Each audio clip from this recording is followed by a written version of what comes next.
오늘 본문 시편 63편 1절로 11절의 말씀을 저와 여러분이 같이 한 목소리로 봉독하시겠습니다. 하나님이여, 주는 나의 하나님이시라. 내가 간절히 주를 찾되 물이 없어 마르고 황폐한 땅에서 내 영혼이 주를 갈망하며 내 육체가 주를 앙모하나이다. 내가 주의 권능과 영광을 보기 위하여 이와 같이 성소에서 주를 바라보았나이다. 주의 인자하심이 생명보다 나음으로 내 입술이 주를 찬양할 것이라. 이러므로 나의 평생에 주를 송축하며 주의 이름으로 말미암아 나의 손을 들리이다. 골수와 기름진 것을 먹음과 같이 나의 영혼이 만족할 것이라. 나의 입이 기쁜 입술로 주를 찬송하되 내가 나의 침상에서 주를 기억하며 새벽에 주의 말씀을 작은 소리로 읊조릴 때에 하오리니 주는 나의 도움이 되셨습니다. 내가 주의 날개 그늘에서 즐겁게 부르리이다. 나의 영혼이 주를 가까이 따르니 주의 오른손이 나를 붙드시거니와 나의 영혼을 찾아 멸하려 하는 그들은 땅 깊은 곳에 들어가며 칼의 세력이 넘겨져 승냥이의 먹이가 되리이다. 왕은 하나님을 즐거워하리니 주께 맹세한 자마다 자랑할 것이나 거짓말하는 자의 입은 막히리로다. 두 번째 본문입니다. 민수기 23장 19절 한 절입니다. 같이 봉독하시겠습니다. 하나님은 사람이 아니시니 거짓말을 하지 않으시고 인생이 아니시니 후회가 없으시도다. 어찌 그 말씀하신 바를 행하지 않으시며 하신 말씀을 실행하지 않으시랴. 아멘. 기도하시겠습니다.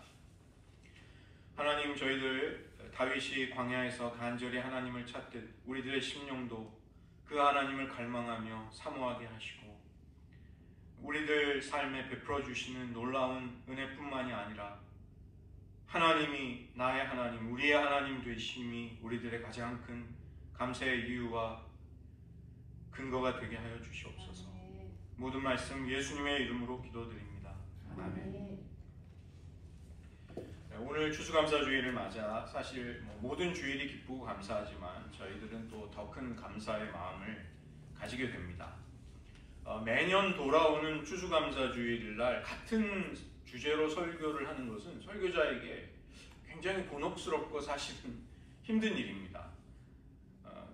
그러나 저는 이번 추수감사주일을 앞두고 주중에 이제 새벽 기도를 하면서 내가 정말 이것 때문에 감사할 수 있구나, 그것을 붙들 수 있었습니다. 그래서 오늘 제가 받은 그런 은혜를 중심으로 말씀을 나누고자 합니다. 우리에게 있어서 감사할 대상은 명백하게 하나님이시죠. 또 감사해야 할 이유나 당위성, 또 우리가 마땅히 그러해야 할 성도의 의무 같은 것들은 사실은 차고도 넘치게 있습니다. 우리가 받은 모든 것, 우리의 생명과 호흡, 하나님이 주시지 않은 것이 하나도 없습니다. 모두들 이민자로 열심히 사셨고 그런 노력의 열매들을 거두고 또 누리고 계시는 분들도 계십니다. 그러나 하나님의 은혜와 사랑이 우리를 보호하시고 인도해 주시지 않는다면 우리의 삶에 어느 것 하나 우리의 뜻대로 되는 것이 없고 또 마음껏 즐거워하고 향유하지도 못하는 것이죠. 저는 오늘 감사해야 한다는 당위성, 마땅히 우리가 그렇게 해야 한다는 명분에서 출발을 하는 대신에 하나님을 먼저 생각해 보고자 합니다. 아울러서 우리의 감정과 정서, 삶의 애환을 이입시켜서 동일시해서 그렇게 바라볼 수 있는 사람으로 오늘 시편 63편의 다윗을 주목해 보고자 하는 것입니다.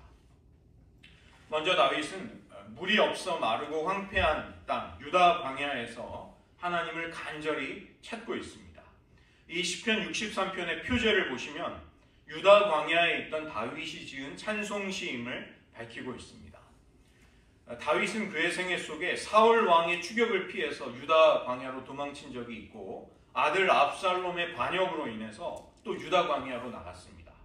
두 경우 모두 다 인생의 가장 캄캄하고 절박한 그런 순간들이었죠. 다윗은 지금 물이 마르고 황폐한 광야 가운데 있습니다. 이것은 물리적으로, 지리적으로 그 환경도 그렇다는 것이기도 하지만 사실은 다윗의 영혼과 육체가 그의 인격과 마음이, 그의 전 존재가 그렇게 마르고 황폐한 어려움에 처하여 있는 것입니다. 지금 다윗이 간절히 필요로 하는 것은 그 무엇보다도 하나님의 임재와 함께 하심이었습니다. 그가 간절히 바라는 것도 그 무엇이 아닌 하나님이었던 것이죠. 우리에게는 어떤 절박한 필요가 생기거나 위기의 상황 속에서 본능적으로 나를 살리고 보호해 줄 수 있는 것들을 간절히 찾는 경향이 있습니다. 보호 본능이죠. 굶어 죽게 된 사람에게는 음식이 절실하고 목말라 죽게 된 사람에게는 물 한 모금이 말할 수 없이 소중해집니다. 원수의 핍박으로 생명을 잃을 위기에 처한 사람은 자기를 보호해 줄 수 있는 안전한 처소가 너무나 간절해지는 것입니다. 이번에 강풍으로 전기가 끊어진 많은 가정들이 계셨는데 불이 들어오는 따뜻한 가정이 얼마나 간절하고 그리우셨겠습니까? 이 정상적으로 작동하는 모든 환경이라는 것은 우리가 항상 당연한 것처럼 누려왔지만 당연한 것이 아닌 하나님의 은혜였음을 깨닫게 됩니다. 우리는 문명의 혜택을 놀랍도록 편안하게 즐겨왔던 것이죠. 다윗이 가장 절박하고 메마른 바로 그 순간에 그는 하나님을 떠올리고 있습니다. 그가 바라는 것은 주님의 인자하심입니다. 그게 없이는 다윗은 자기가 살아도 산 것이 아니라고 느끼고 있는 것입니다. 주님이 베푸시는 인자와 구원을 속히 경험하고 하나님을 평생토록 송축하며 그 이름을 높여야 되겠다. 그는 위기 속에서 그것을 작정하고 있는 것이죠. 오늘 추수감사주의를 맞아서 우리는 무엇으로 인해 갈급하고 무엇을 갈망하는가, 이것을 질문해 보아야 합니다. 이것으로 이 질문으로 우리 자신을 성찰해 볼 필요가 있는 것이죠. 세상은 자신들의 이익과 직결이 되어 있는 수많은 것들에 대해 민감하고 언제나 소란스럽습니다. 땅값과 집값이 오르내리는 것, 샐러리, 주식, 비트코인, 정치 권력이 누구에게 돌아가고 내 몫이 얼마나 오는가, 사람들의 평판과 인기가 어디를 향하는가, 또 무슨 좋은 상품을 싸게 잘 살 수 있는가, 수많은 관심사들이 소란스럽게 헤아릴 수 없이 많이 있습니다. 교계에도 유행과 트렌드가 있습니다. 많은 사람들은 어디에서 어떤 부흥이 일어나는가에 상당히 민감해 하십니다. 누가 어떤 은혜로운 설교를 하는가, 또 좋은 책이 무엇인가, 은사 집회가 어디서 일어나는가 민감해 하는 분들이 많습니다. 그런 걸 또 열심히 쫓아다니기도 하는 것이죠. 저에게 어떤 분이 하루는 찾아와서 제가 유명한 목사의 제자가 되어서 자기가 필요로 하는 은혜를 자기에게 유익하게 해달라는 그런 제안을 하신 적도 제가 그런 제안을 받은 적이 있습니다. 정말 얼마나 어처구니가 없었던지요. 어떤 유명한 목사를 따라다니면 하나님의 깊은 은혜를 받을 수 있다는 그 순진한 생각, 놀랍게도 교인들 중에 있었습니다. 그러나 우리가 다시 다윗을 주목하면 우리와 동일한 점을 발견할 수 있습니다. 다윗이나 우리나 하나님 없이는 살 수 없는 그런 존재라는 것입니다. 하나님의 인자와 긍휼이 없이는 한순간도 존재할 수 없다는 점에서 다윗과 우리는 동일한 처지, 같은 입장이 되는 것입니다. 그렇다면 우리도 다윗처럼 하나님을 사모해야 하는 것이죠. 우리의 영혼과 육체가 가장 갈망하는 것이 하나님의 임재와 그분의 선하심, 그분의 능력과 은혜가 언제나 되어야 한다는 것입니다. 과거의 성소에서 다윗은 하나님의 권능과 영광을 경험했던 그 기억을 떠올립니다. 가장 절박하고 어려운 순간에 그는 그 은혜의 기억들을 회상하고 있는 것입니다. 오늘 2절 말씀을 보시면 여기 번역은 약간 의역이 된 것입니다.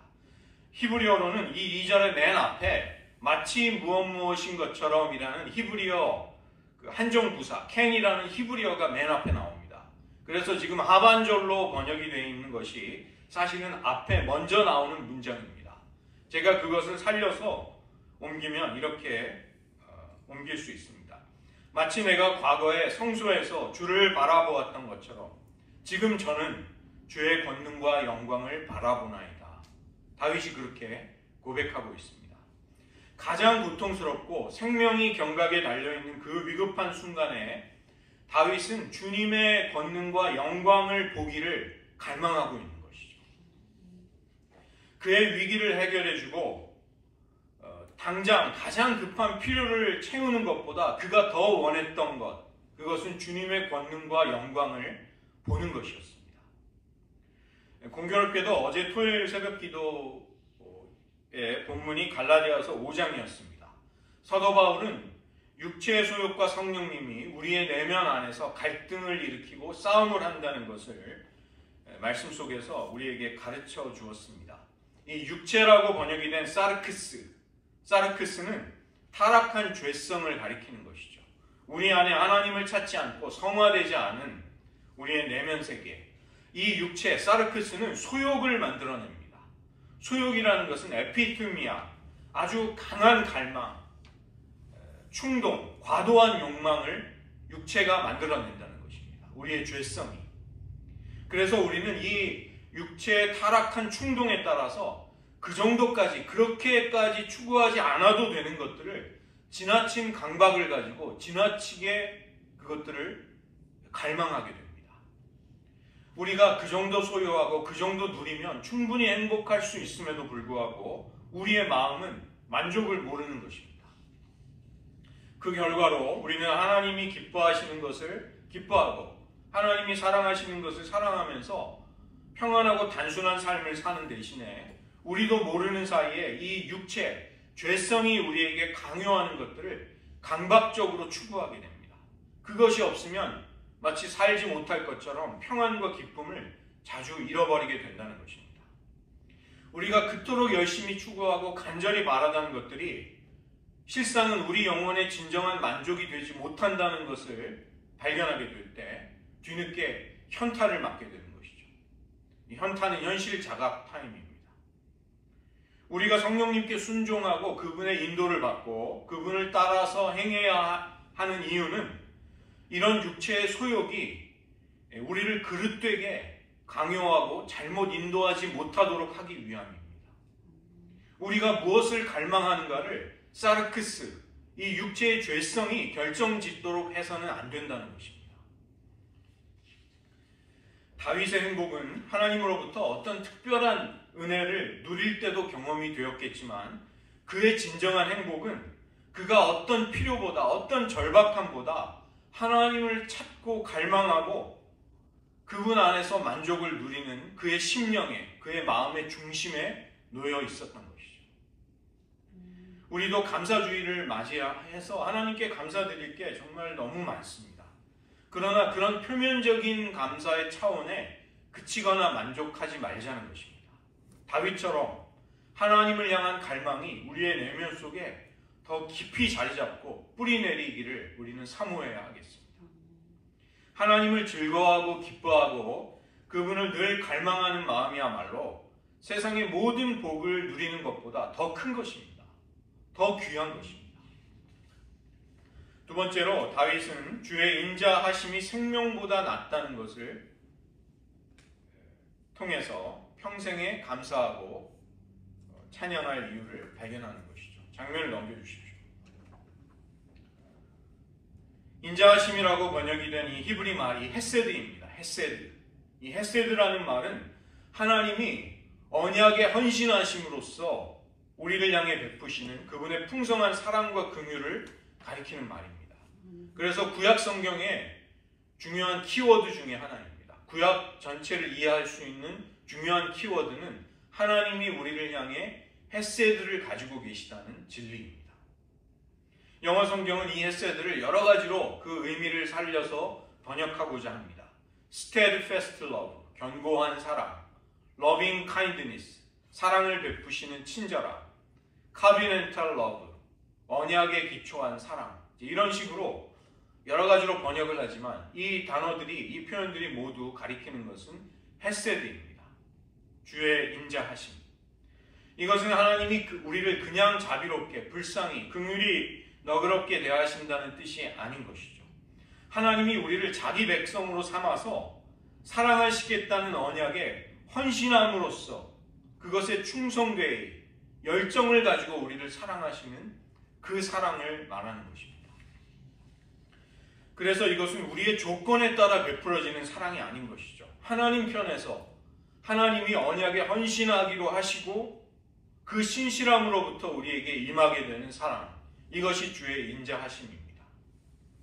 이스라엘이 그토록 반역하고 불순종하고 우상숭배하고 말썽을 일으키는데도 하나님은 왜 그들을 버리시지 않고 끝까지 사랑하십니까? 주의 인자하심은 그냥 동정심이 아니라 헤세드이기 때문에 이스라엘은 그런 사랑을 받을 수 있는 것입니다. 언약의 근거에서 언약의 신실한 하나님의 성품으로부터 나오는 사랑, 이것이 이스라엘에게 베풀어졌던 헤세드인 것이죠. 다윗은 바로 그 헤세드가 생명보다 낫다고 고백을 합니다. 주님의 헤세드가 우리의 생명의 가치보다 더 크다는 것을 인정한 것입니다. 그러나 여기에 생명, 라이프, 생명이라는 것은 단지 우리의 생명만을 말하는 것이 아니라 우리의 인생을 가리키기도 하는 것이죠. 우리가 인생으로 살아가는 우리의 삶의 현실, 우리의 본질, 이것도 포함하는 것입니다. 우리가 평생 살아가면서 인생을 마주하고 관계를 맺을 때 경험하는 것들이 있습니다. 사람이 우리를 기쁘게도 하고 실망시키기도 하고 또 인생이 우리를 돕기도 하고 망치기도 한다는 사실입니다. 윤영란 집사님이 병원에 가시다가 어제 갑자기 자동차가 고장이 나셨는데 뜻하지 않게 너무나 값없는 사랑과 친절을 베푸는 어떤 분을 만나서 도움을 받으셨다는 이야기를 제가 어제 들었습니다. 정말로 인생에는 그런 분들이 숨어 있다가 선물처럼 우리들에게 찾아오기도 합니다. 그런가 하면 신뢰를 두고 은혜를 베풀고 기회를 주었던 사람이 우리를 배신하기도 하는 것이죠. 우리가 가장 사랑했던 사람이 우리를 가장 실망시키고 가장 큰 상처를 주기도 하는 것입니다. 시편 기자는 시편 62편 9절에서 인생에 대해서 이런 통찰을 우리에게 알려줍니다. 아, 슬프도다. 사람은 입김이며 인생도 속임수이니 저울에 달면 그들은 입김보다 가벼우리로다. 제 아내가 목사와 결혼하게 되어서 기대가 많았는데 결혼한 지 불과 몇 달 만에 모든 기대가 다 깨어졌다고 이야기했습니다. 저도 차마 부인할 수 없는 사실이었습니다. 저는 위로는 되지 않겠지만 그런 경우 실망한 아내들에게 시편 62편 9절을 보시라고 말씀드리고 싶습니다. 인생은 그런 것입니다. 그러나 주님의 헤세드는 주님의 언약에 대한 신실하심과 헌신으로부터 한결같으신 열정으로부터 나오는 사랑이죠. 저울에 달면 입김보다도 가벼운 이리 변하고 저리 변하고 조금도 신뢰할 수 없는 인생과는 다른 것입니다. 그래서 다윗은 평생 그런 주님을, 그 헤세드를 베푸시는 주님을 송축하고 찬양하겠노라고 결단하는 것이죠. 그것도 인생의 가장 캄캄한 위기 속에서, 어려움 속에서 그 마음을 가질 수 있는 것입니다. 우리는 오늘 추수감사주의를 맞아서 감사의 제목과 이유와 조건들이 얼마나 많으시겠습니까? 그런데 그보다 앞서서 우리가 과연 감사를 드리는 우리 앞에 계신 이 하나님이 어떠한 분이신가를 먼저 주목해 볼 필요가 있습니다. 우리가 감사를 드리고 있는 그분은 우리에게 헤세드를 베푸시는 주님이십니다. 인생과 전혀 다르신 분이십니다. 이 사실이 저에게는 지난 한 주간의 감사의 이유였습니다. 모압 왕이었던 발락은 이스라엘이 자기 나라를 쳐들어올 것을 두려워하면서 그 당시에 선지자였던 발람에게 많은 재물을 주고 그를 매수합니다. 그리고 나서 이 발람 선지자에게 발락 왕이 요구했던 것은 이스라엘을 저주해달라는 것이었습니다. 발람은 그 요구에 따라 이스라엘을 저주하기 위해서 세 차례나 저주를 하려고 하지만 그때마다 하나님은 발람 선지자의 입에서 나오는 선포를 이스라엘을 위한 축복으로 바꾸십니다. 오늘 저희가 살펴본 민수기 23장 19절은 발람이 발락 왕의 뜻에 따라 이스라엘을 두 번째로 저주하려고 할 때 하나님의 감동에 의해서 그의 입술에서 터져 나왔던 말씀입니다. 하나님은 사람이 아니시니 거짓말을 하지 않으시고 인생이 아니시니 후회가 없으시도다. 어찌 그 말씀하신 바를 행하지 않으시며 하신 말씀을 실행하지 않으시랴.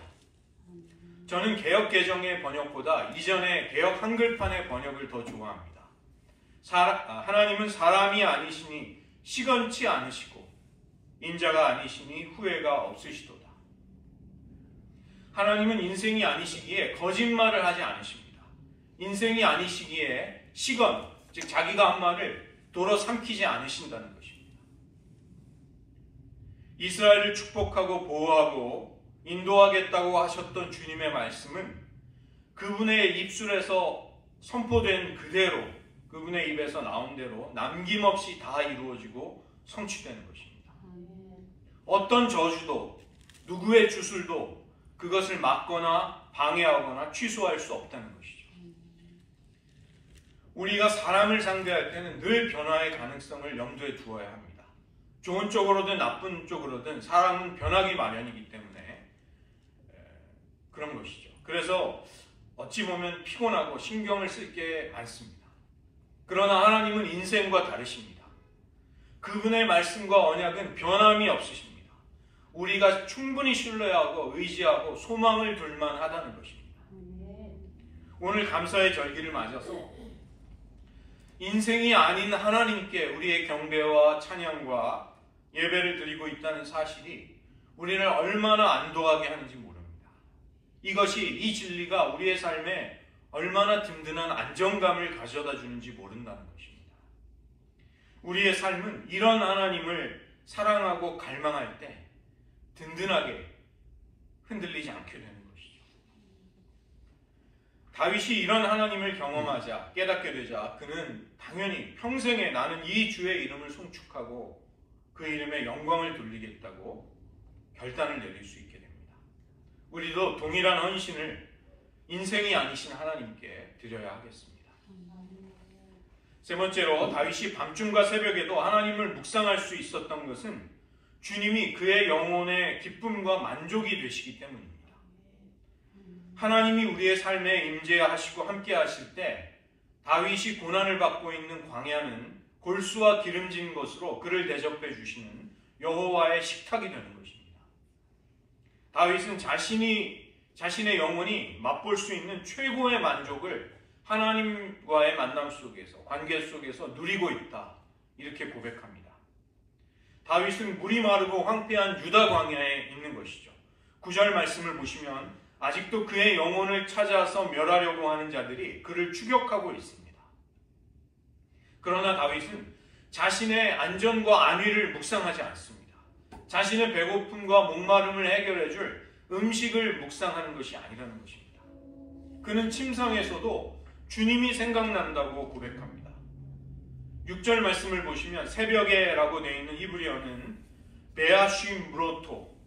베아쉬무로토는 직역을 하면 밤을 지켜보며 라는 뜻입니다.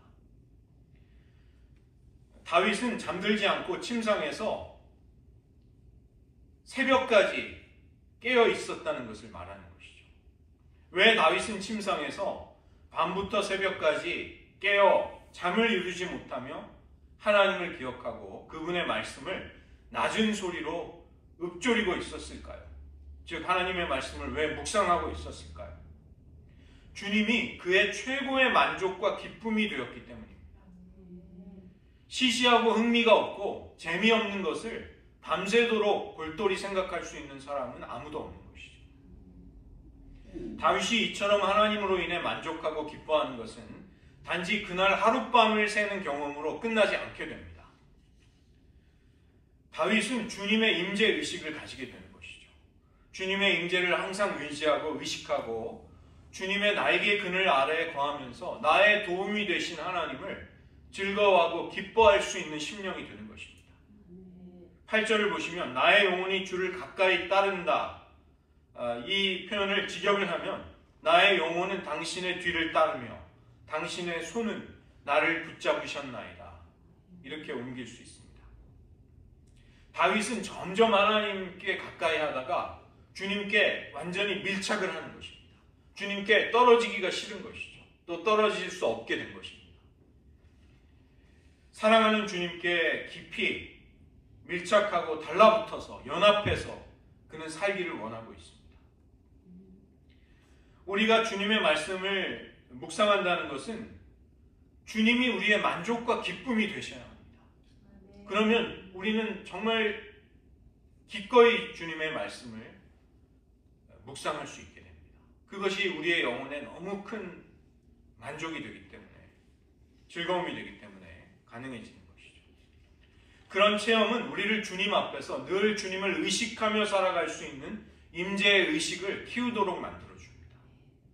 주님의 임재를 모시고 살아갈 때 우리를 위협하는 영육 간의 원수들은 결코 우리를 위협하지 못하게 됩니다. 그들의 심판과 파멸을 다윗은 확신하고 있는 것입니다. 마지막으로 63장 11절 마지막 구절을 보시면 왕을 위한 기도가 나옵니다. 이것이 진정한 의미를 가지기 위해서는 우리의 왕은 인생이 아니라 예수님이심을 인정해야 하는 것이죠.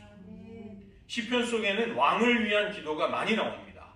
대표적인 왕을 위한 기도가 나오는 시편이 시편 72편입니다. 하나님의 판단력과 공의를 왕에게 달라는 기도를 시편 기자가 드리고 있습니다. 왜냐하면 왕이 하나님의 인자와 공의로 바로 서야만 나라와 모든 공동체가 평안하고 번영할 수 있기 때문에 그런 것이죠.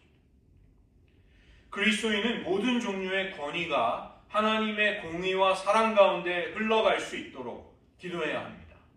이것은 지도자들과 리더십을 위해 중보기도해야 하는 것이고 우리의 중요한 의무가 되는 것이죠.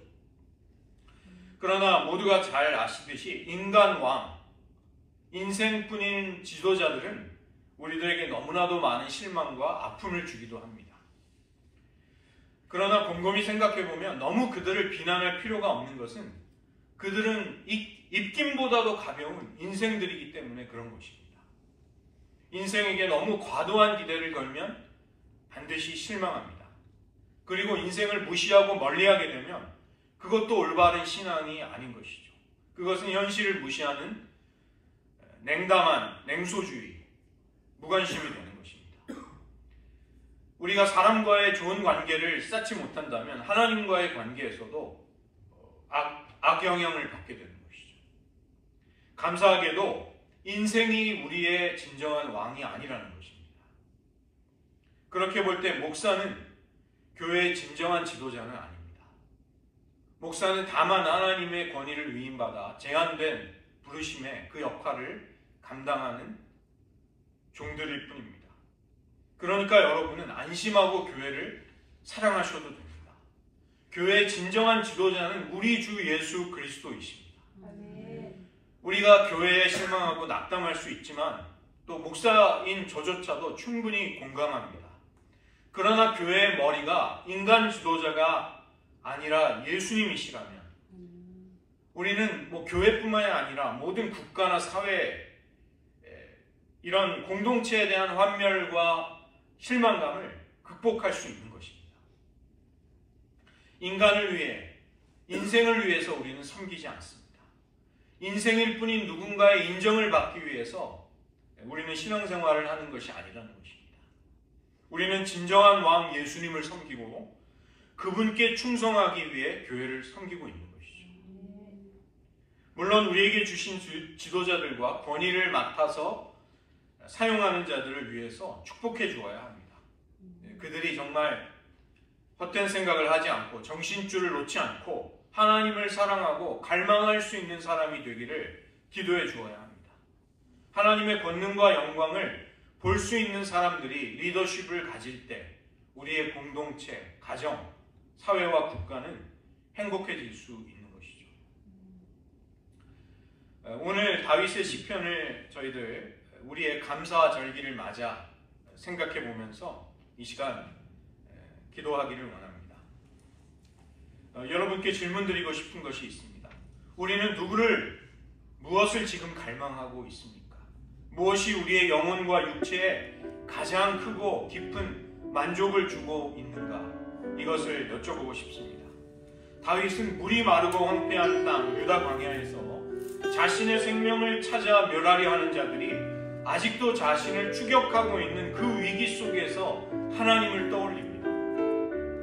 성소에서 주의 영광과 권능을 보았던 그 은혜로운 날들을 그는 그리워하고 있는 것입니다. 인간으로서 누릴 수 있는 최고의 행복과 만족과 기쁨이 하나님을 사랑하고 주 주의 날개 그늘 아래에서 안식하는 것이라고 그는 고백하고 있는 것이죠. 그토록 그의 영혼을 만족시켜 주었던 주님, 또 주님의 말씀을 그는 침상에서 밤부터 새벽까지 묵상하곤 하였습니다.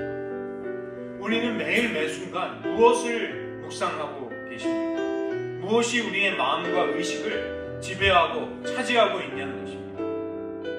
만약 그것이 하나님의 자비, 그분의 헤세드가 아니라면 우리는 계속 목마르고 계속 배고플 것입니다. 여러 가지 결핍으로부터 벗어나시기 어려울 것입니다. 우리를 추격하고 죽이려는 온갖 종류의 원수들에 대한 두려움에서 벗어나지 못하게 될 것입니다. 그러나 주님의 헤세드는 다윗의 고백처럼 생명보다 나은 것입니다. 우리의 생명이 보존될 수 있는 것은 주님의 헤세드가 그치지 않기 때문입니다. 주님의 헤세드는 우리가 인생에서 경험하는 실망스러운 인간관계의 온갖 부침과 혼란보다도 더 나은 것이기에 하나님은 인생이 아니시기에 우리는 감사하고 기뻐할 수 있는 것이죠. 시건치 아니하시고 거짓말을 하지 아니하시는 하나님, 인생이 아니신 하나님, 우리는 오늘 그분을 예배하고 그분께 소망을 두고 있습니다.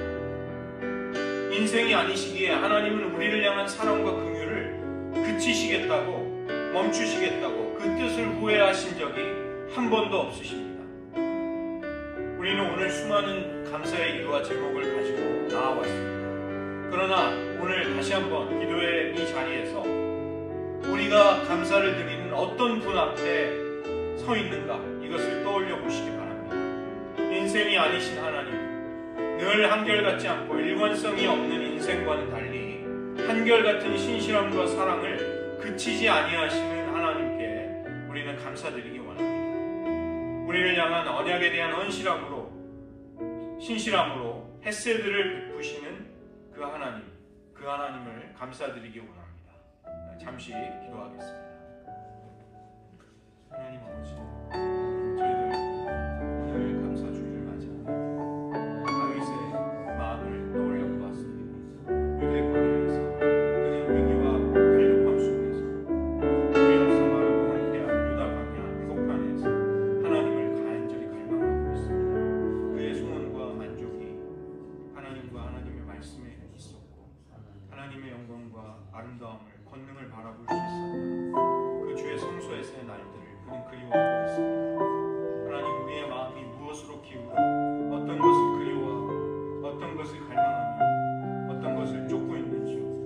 하나님, 만약 그것이 주님의 인자하심 헤세드가 아니라면 우리는 곤고함과 어려움과 배고픔을 계속해서 느끼게 될 것입니다. 하나님, 우리를 긍휼히 여겨주시옵소서. 우리도 다윗과 같이 주님의 인자하심을 간절히 갈망하게 하여 주시옵소서. 우리를 진정으로 만족시키는 것은 세상의 그 무엇이 아니라 성공함도 부여함도 또 자녀들도 아니라 장수도 아니라 하나님을 고백합니다. 하나님 자신이 우리의 만족과 기쁨이 되어 주시옵소서.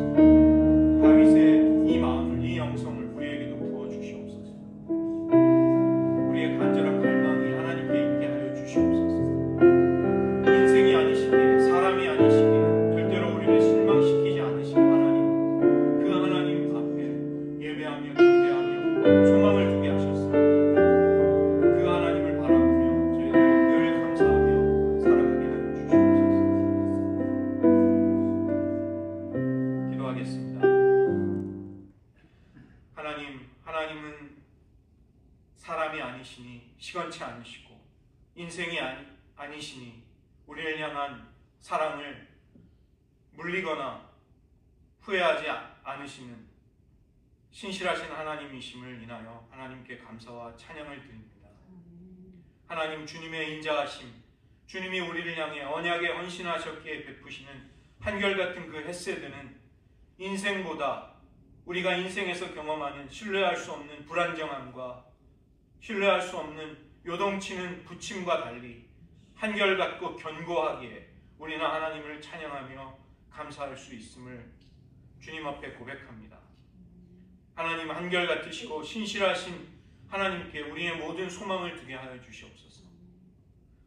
우리가 하나님이 주신 것들로도 감사하지만 우리가 신뢰하고 의지하며 소망을 두는 하나님이 인생이 아니시라는 사실 앞에서 안도하며 모든 두려움으로부터 벗어날 수 있게 하여 주시옵소서. 우리의 마음이 인생이 아니신 하나님을 붙들고 가까이 하고 의지하며 살아갈 때 흔들림 없이 한결같이 끝까지 주님의 임재 앞으로 이끌려가게 하여 주시옵소서. 모든 말씀 예수님의 이름으로 기도드립니다. 아멘.